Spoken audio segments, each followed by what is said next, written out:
Olá, pessoal. Vamos hoje retomar nossa discussão em torno do poder regulamentar que nós começamos a discutir na aula passada.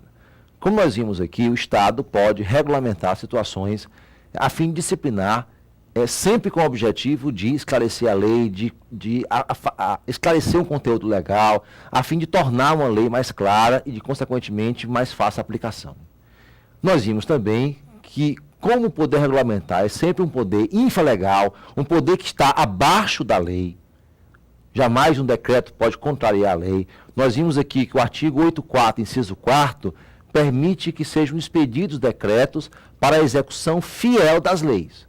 Então, os decretos eles sempre virão para esclarecer a lei, para tornar a lei mais clara, né, para esclarecer o conteúdo de uma lei. No entanto, há uma discussão que já havia no passado, mas que ficou um pouco morna e volta à tona agora, né, principalmente depois da emenda 32 de 2001. Essa emenda é uma emenda muito conhecida, porque é a emenda que alterou no Brasil as MPs, as medidas provisórias. E essa emenda, ela também mexeu, modificando o artigo 84, inciso 6º da Constituição. O que é que diz o 84, inciso 6º do texto constitucional? Vamos passar aqui a lousa para que a gente possa visualizar, né, esse artigo 84, inciso 6º. Diz lá, o artigo 84, né, inciso 6º do texto constitucional, diz, 84, compete ao presidente da República dispor mediante decreto sobre organização e funcionamento, né, da gestão pública federal, quando não implicar aumento de despesa nem criação, né, ou extinção de órgãos públicos. B. Extinção de funções públicas ou cargos públicos, né, quando vagos. Ora, alguns autores passaram a defender que o Brasil passou a ter decreto autônomo. Aquele decreto cujo fundamento de validade decorre diretamente da lei. Não é preciso uma lei, né, diretamente da Constituição, ou seja, o decreto que dispensa a lei. O seu fundamento decorreria da Constituição. Não é preciso a Constituição, a lei e depois o decreto. O decreto viria automaticamente da Constituição. Inclusive, suprindo uma omissão legal. Alguns autores passaram a dizer que o artigo 84(6) da Constituição cuidar-se-ia de decreto autônomo. O decreto que esclarece o conteúdo de uma lei, né? Que não se limita a esclarecer o conteúdo de uma lei, mas o decreto que supre uma omissão legal. O decreto que não se limita a esclarecer o conteúdo de uma lei, mas o decreto que supre uma omissão legal. O decreto, ou seja, que tem o condão de reparar eventuais omissões legais. O decreto que não se limita a esclarecer a lei, mas que supre a própria lei. O que há que se perguntar? Como diz a linha B aí do inciso 6º, extinção de cargos públicos ou funções públicas quando vagos. Pergunta-se, quem é que deve criar cargo público? É a lei. Quem é que deve extingui-los? É a lei. Desta forma, né, um decreto, né, não poderia extinguir um cargo público. Só que agora a Constituição permite que sim, desde que o cargo público esteja vago. Ou seja, é o decreto invadindo, entre aspas, matéria que a rigor pertenceria à lei, que a rigor seria própria de quem? Da lei. É o decreto autônomo, como dizem alguns autores. É o decreto que está disciplinando matéria que, a princípio, seria reservada à lei. A expressão decreto autônomo, porque é um decreto autônomo em relação à lei. Haveria a Constituição, né, e haveria o decreto. Os decretos de execução, que são mais comuns, há a Constituição, há a lei, e o decreto virá para esclarecer a lei. É importante ressaltar, no entanto, que mesmo os autores que defendem que o Brasil, desde essa emenda, com a modificação feita no 846, passou até decreto autônomo, mesmo os autores que assim entendem, dizem o quê? Que o decreto autônomo só seria admitido nas hipóteses do 846. A gente não pode dizer, como a Constituição admitiu para as matérias do 846, para qualquer matéria, caberia decreto autônomo. Eu posso dizer isso? Não. O decreto autônomo para os que assim entendem, e mesmo para eles, se limita às hipóteses do 846. A gente não pode ter, em relação a eles, uma interpretação extensiva. Qual continua a ser a regra? O princípio da legalidade. Né? A legalidade, né, é que apresenta-se, né, ou seja, como o norte do agente público. Então, o decreto autônomo, se ele existir, existiria nas hipóteses do 846, a interpretação é restritiva. Só cabe nas hipóteses do 846. No entanto, embora, né, haja autores que defendem que as hipóteses do 846 cuidar-se-iam, né, de decreto autônomo, existe uma outra corrente doutrinária que diz que não. Não, em hipótese alguma, você não pode interpretar o 846 de forma isolada. Você tem que interpretar o 846 em consonância com o artigo 844, que é aquele dispositivo que nós vimos aqui na aula passada, que a gente volta a falar agora, que é relativo, né, aos decretos de execução. Quando diz o 844, compete privativamente ao presidente da República, 4, sancionar, promulgar e fazer publicar as leis, bem como expedir decretos e regulamentos para a sua fiel execução. Ora, se os decretos devem ser expedidos para a fiel execução das leis, eu não posso interpretar o 846 distante do 844. São dispositivos que se completam. São dispositivos que devem ser interpretados de forma sistemática e não de forma isolada. Razão pela qual, o que é que os autores que são contrários ao decreto autônomo dizem? As matérias do 846 não dispensam a lei. A lei continua a ser necessária. Ainda que a lei tenha 2 artigos, mas tem que ter a lei. Segundo tais autores, o que a emenda 32 fez ao modificar o 846 foi permitir o quê?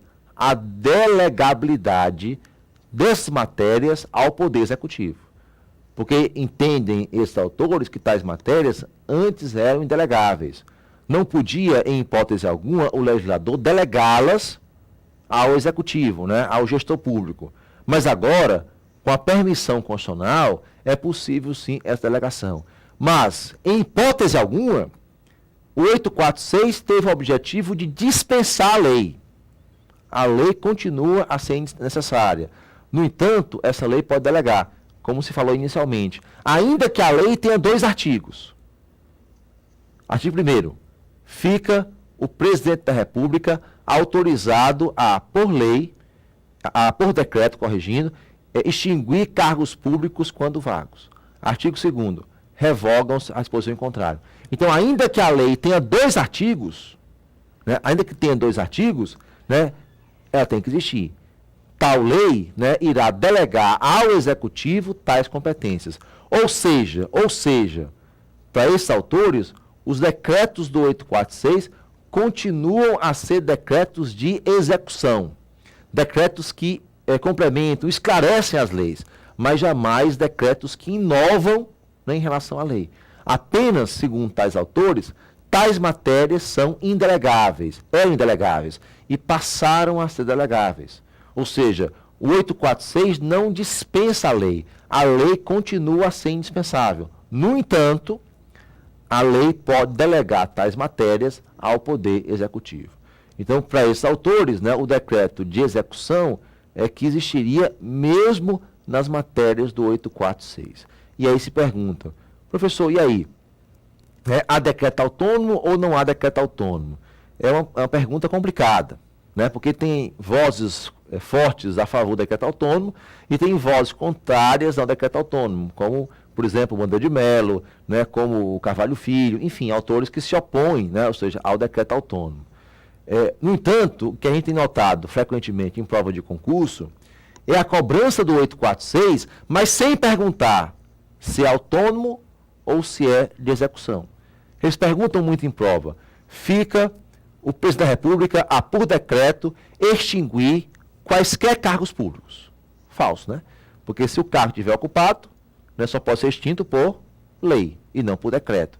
Então eles perguntam muito em prova de concurso a redação do 846, mas sem perguntar se é autônomo ou execução. Do tipo, fica o presidente da República, por decreto, né, aumentar a despesa legal prevista. Falso. Né? Os decretos, eles virão apenas para quê? Né? Para disciplinar como o Estado se organiza, mas desde que não aumente a despesa do orçamento prevista, como diz o 846A.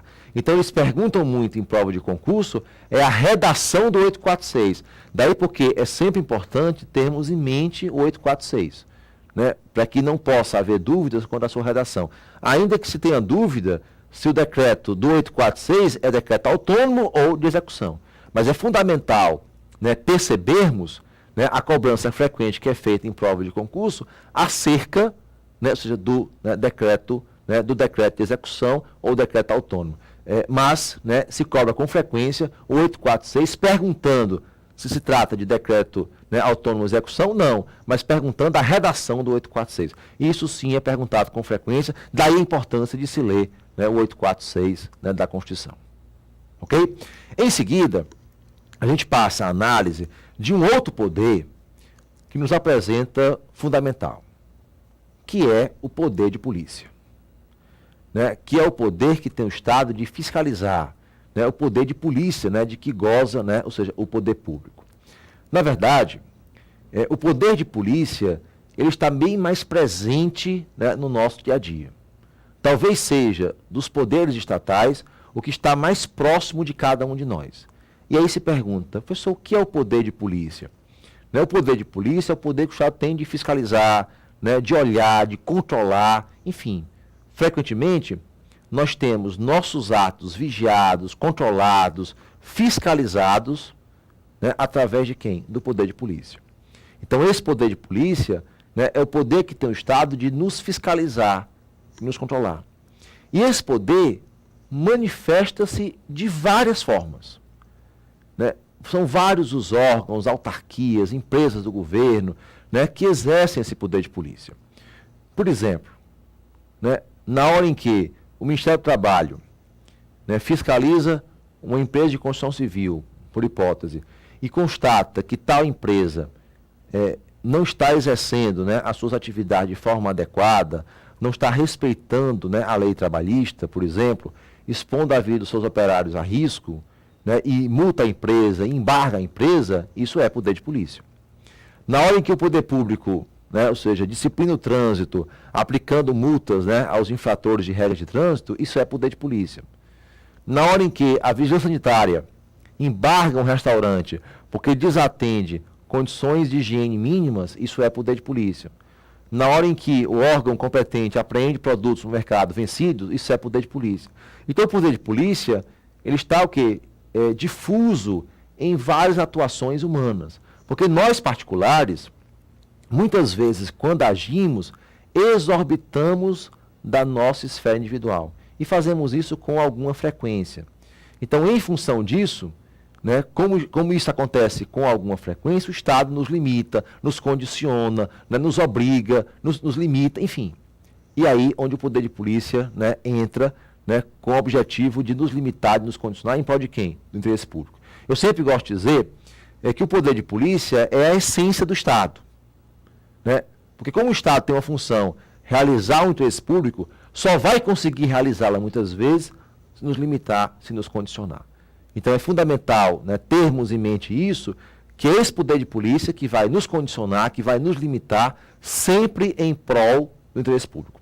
Né? É o poder que tem o Estado de nos restringir, de nos condicionar, de nos limitar, né, em prol do interesse público. E para isso, né, o Estado cria vários órgãos, várias autarquias, né, para que possa exercer esse controle.